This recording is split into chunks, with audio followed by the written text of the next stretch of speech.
Hey everybody, hope and pray that you're doing well today. Word from the Word, and today our word is useless. Useless. Now, how's that for an encouraging word? Especially most of you watching this on a Tuesday, maybe after a long weekend after Memorial Day. But to start off with just thinking about useless. And to get the whole concept, let's remember what's going on here.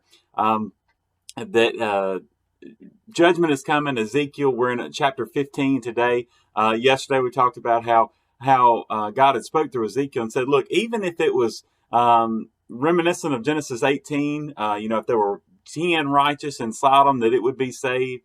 And God is speaking through Ezekiel, saying, look, even if the righteousness of people like Noah and Daniel and Job, even if they were there, their righteousness would only save themselves. It would not. He would not spare the entire city.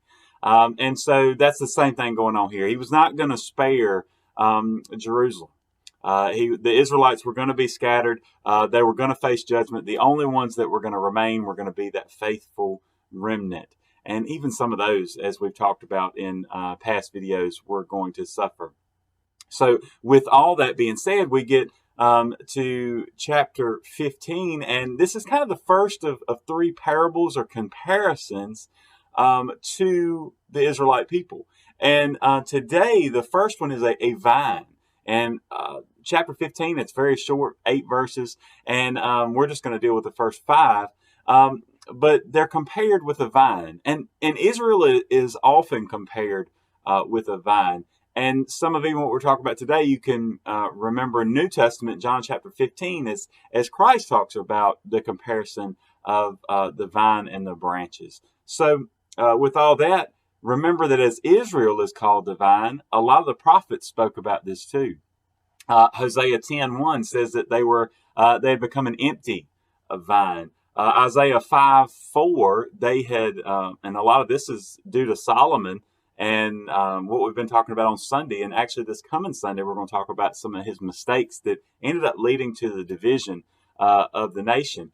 And Isaiah 5:4 says that they were as wild grapes. Jeremiah 2:21, and this really talks about the comparison from before and after, as God is saying, look, I planted a noble vine, but now they're a strange vine. And so to think about that in context of what's going on here. So Ezekiel chapter 15, first 5 verses says this: Then the word of the Lord came to me, saying, Son of man, how is the wood of the vine better than any other wood? The vine branch which is among the trees of the forest. Is wood taken from it to make any object? Or can men make a peg from it to hang any vessel on? Instead, it is thrown into the fire for fuel. The fire devours both ends of it, and the middle of it is burned. Is it useful for any work? Indeed, when it was whole, no object could be made from it.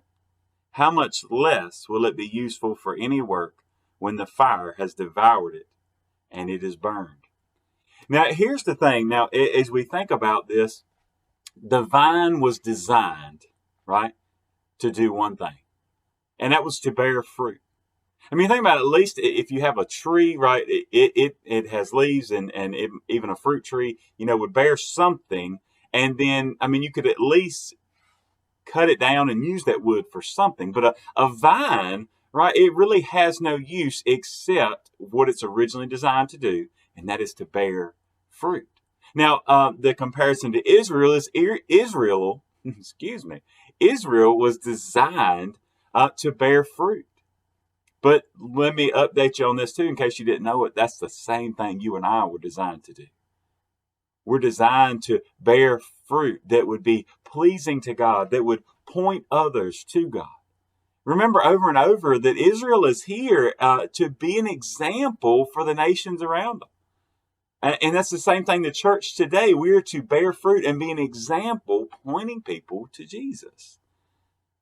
And he says here that, the vine is not, it's not useful for anything else. I mean, think about it, if it wasn't bearing fruit, you couldn't even take it down and use that vine to even like as a wall peg, it says, you couldn't use it for anything. It's too soft and And then the only thing he says that you could use it for would be to put it in the fire and use for fuel.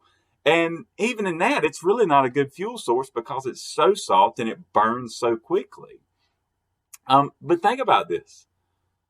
What he's saying to Israel is, he said, if you're not going to bear fruit, then what are you being used for? For lack of a better way, just saying you're useless. Now, like I said, this will bless you to hear this, right? Because the same is true for you and I. If we're not doing what God has called us to do, if we're not bearing fruit, then what good are we doing? Right? And you have to be careful. Some people will take even John chapter 15 and try to take it way out of context and see that even as believers, see here, this is where I believe that as believers, when we stop bearing fruit, I believe that we can shorten our days. It's a, and don't take that the wrong way. Say, oh, okay, well, somebody died young, then they obviously weren't being fruitful. That's not what I'm saying. But I believe that there's throughout Scripture a thread that says, that is, if we're doing what God has called us to do, right?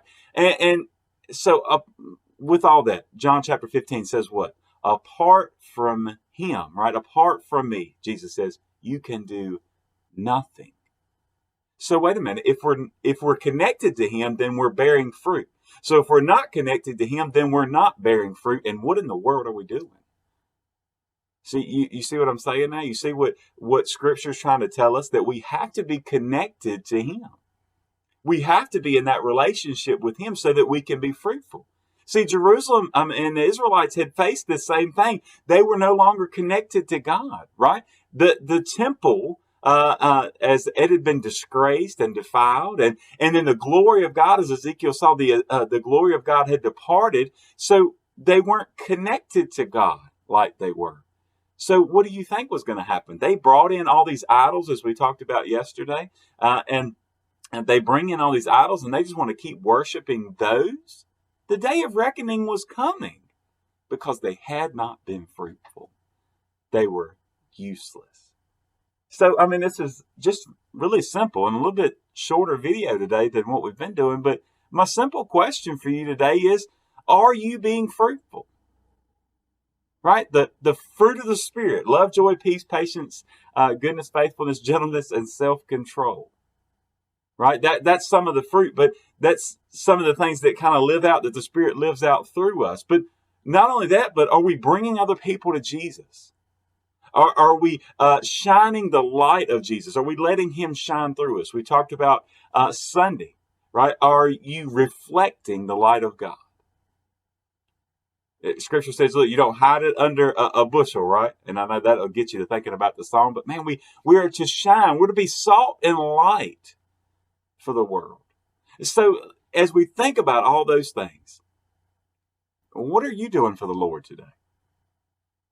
If you look back and reflect on just the past week or the past month or this year, what have you been doing for God?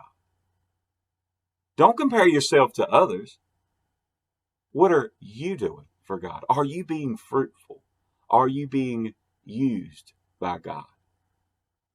Several commentators pointed out this quote, and I'm going to end with this quote today. John Wesley, who was the founder of the Methodist Church, simply had this very simple quote, but it's something that we can all take home today. And I pray this is our prayer today. Here's what he said. He said, Lord, let me not live to be useless. Lord, let me not live to be useless. So today I pray that we will not be useless, that we'll be used by God. God bless you, and I pray that you have a great, great day.